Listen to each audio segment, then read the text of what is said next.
Fala aí, pessoal, tudo bem? Novamente aqui pela Igreja Sem Política e hoje para fazer uma manifestação a pedido de quem participa do movimento sobre o pronunciamento do pastor Henrique Vieira, que é da esquerda evangélica. Bem, então meu tema hoje é que é a esquerda evangélica e o candidato a deputado federal do PSOL pelo Rio de Janeiro, o pastor da Batista do Caminho e também filiado à Aliança das Batistas do Brasil e membro do CONIC, órgão ecumênico, inclusive, o pastor Henrique Vieira, o pastor político, né?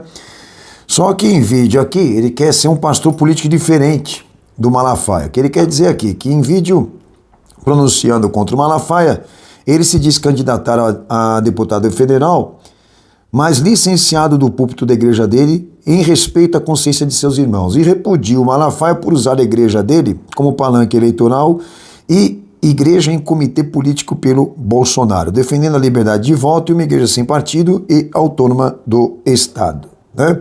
Mas vejam só, ele usa o título de pastor para fazer campanha eleitoral. Vamos lá.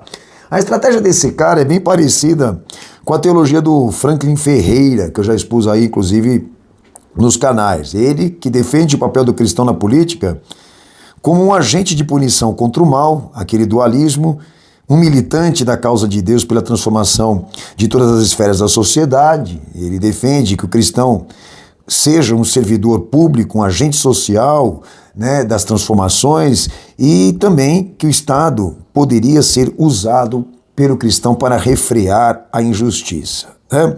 Só que esse pastor Henrique Vieira está dentro de uma versão esquerdista. Já o Franklin, ele defende uma visão republicana pela direita desse conceito, mas ambos, independentemente de ideologia política, são a favor de um ministério cristão político e ministério cristão do trabalho. Mas vejam só esse cara, né?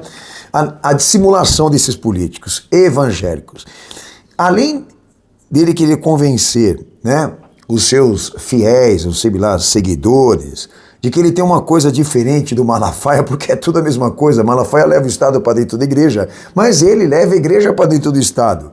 Seja como for, são duas bestas. Mas em compensação à ignorância desse cara aí, é isso aqui, que ele se contrapõe ao Malafaia pela questão da estratégia política. Mas em compensação, é um pastor que se diz cristão, que defende o ministério cristão político, tá? Defendendo um partido e uma ideologia partidária com agenda imoral, libertina e devassa, vamos se dizer, né?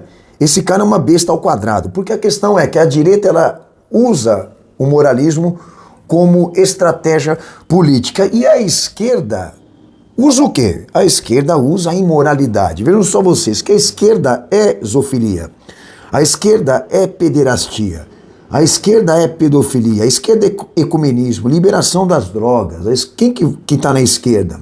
Traficantes. Quem que está na esquerda? Tudo aquilo que tem de imoralidade ou que seja devasso e imoral. E esse cara se julga cristão e numa missão de representar Cristo como os demais da esquerda, dentro de uma pauta ideológica comunista, severa e imoral, libertina, como já disse aqui, devassa.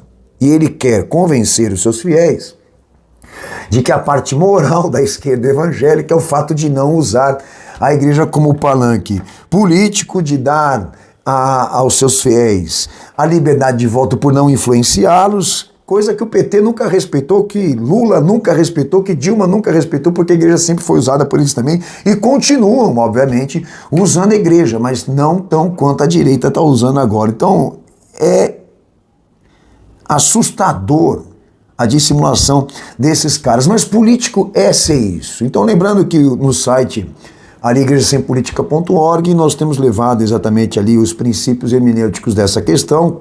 Convido vocês a entrarem no site e se orientarem, porque é um vídeo mais curto hoje aqui, mas a defesa é essa, que o princípio que Jesus instituiu ao cristão da sua relação com o Estado só leve esses dois aspectos, o dever moral, o que é certo e errado, e a questão do direito individual, porque isso é carta magna, que quer dizer que não precisa ser político nem fazer política para exercer ou reivindicar direito jurídico. Um abraço a vocês, vamos seguindo o que está acontecendo aí, é semana de eleição e a gente realmente já começa a sofrer de maneira antecipada por estas coisas aqui deploráveis. Um abraço a vocês, te vejo no próximo vídeo, seguimos aí as orientações do nosso Senhor Jesus e obediência a Ele. Um abraço.